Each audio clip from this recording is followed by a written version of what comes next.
Ngayon po, magkikabling tayo. Ang una, ibabalatan yung wire, then pwede natin siyang i-untangle, tapos itutuwid para mabilis natin siyang magawa.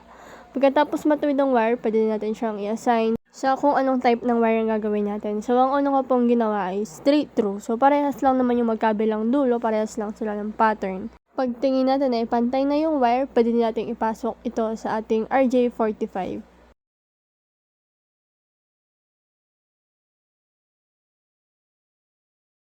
Ayan, tapos pag naipasok na, isusukdol natin siya, tapos pwede nating i-crimp yung ating cable. Tapos ang sunod ko namang ginawa, ito ay cross-through wire na magkaiba naman yung pattern ng magkabilang dulo. I-flash ko na lang sa screen yung magkabilang pattern.